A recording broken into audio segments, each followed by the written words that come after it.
সহজে কিন্তু এটা কেউ ফিক্স করতে পারে না। যদি এই টেকনিকটা আপনার না জানা থাকে তাহলে কিন্তু বিপদে পড়তে হতে পারে। আজকে আমি আপনাদেরকে একটা প্রবলেম সলভ করে দেখাই। জিনিসটা খুবই গুরুত্বপূর্ণ।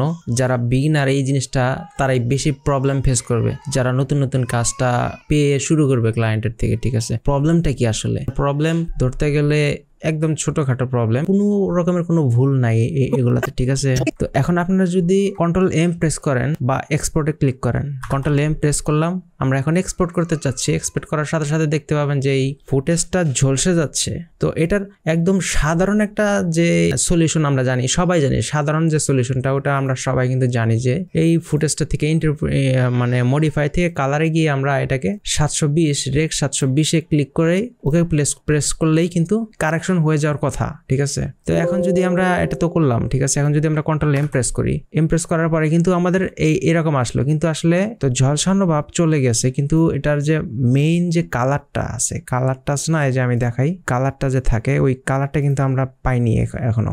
র থেকে গিয়ে মডিফাই থেকে কালারে গিয়ে আমরা রেক 709 আগে ছিল কোনটা, 2100 SGL, তো এটা দিয়ে যদি আমরা ওকে প্রেস করি তাহলে দেখবেন যে এটা হচ্ছে ন্যাচারাল একদম কালার, ন্যাচারাল কালার। তো আমাদের এই ন্যাচারাল কালারটা যখন আমরা Ctrl+M প্রেস করে এক্সপোর্ট করতে যাব, এক্সপোর্ট করার পর সাথে সাথে কিন্তু এটা ঝলসে যাবে। এই ঝলসে যাওয়া ফুটেজগুলোকে আমরা ফিক্স করতে হলে এখান থেকে চলে যাবো আমাদের এই যে র ফুটেজটা থেকে আমাদের মডিফাইতে গিয়ে কালার সিলেক্ট করতে হবে এবং এটাতে রেক 2100 SGL এর পরিবর্তে আমাদের প্রথমে দেখতে হবে যে রেক 709 দিয়ে কাজ করে কিনা। রেক 709 দিয়ে যদি কাজ না করে তারপরে আমরা ইউজ করবো রেক 2020। এটা যদি আমরা ক্লিক করে আমরা ওকে প্রেস করি তাহলে দেখবো যে একদম একটু কালারটা ডাউন হয়ে গেছে, কিন্তু এটা যখন আমরা এক্সপোর্ট করতে যাব একদম ন্যাচারাল কালার চলে আসবে, একদম ন্যাচারাল কালার। যেমন Ctrl+M যদি প্রেস করি আমরা এখন একদম পারফেক্ট কালার চলে আসছে কিন্তু। ঠিক আছে, এটাকে যদি আমরা 709-এ কনভার্ট করতাম, অর্থাৎ মডিফাই কালার গিয়ে আমরা যদি 709 দিয়ে ক্লিক করতাম, এখন যদি আমরা Ctrl+M প্রেস করতাম তাহলে কিন্তু আমাদের ওই যে স্কিনের যে কালারটা, স্কিন টোনের যে কালারটা, ওই জিনিসটা থাকতো না, ওই জিনিসটা রিমুভ হয়ে গেছে।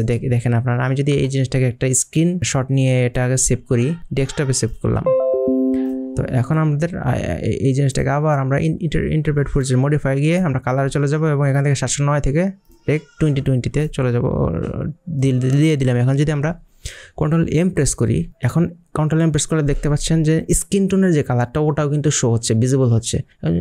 এখন আমরা জাস্ট এটাকে আর একটা স্ক্রিনশট নিয়ে রাখি, এখানে ডেস্কটপে সেভ করছি, কারণ আমাদের কম্পেয়ার করে দেখবো যে এটার আসলে কালারটা কি। এটা স্ক্রিনশট 4 আকারে সেভ হলো, স্ক্রিনশট 4 আকারে। ঠিক আছে, এখন আমরা যদি স্ক্রিনশট 4টাকে ওপেন করি এবং স্ক্রিনশট 3টাকে ওপেন করে সাইড বাই সাইড ভিউ করে যদি দেখি তাহলে দেখবেন যে এটার কালারটা কোনটা বেশি ভালো লাগছে। এটা হচ্ছে 709-এর আর এটা হচ্ছে 2020-র।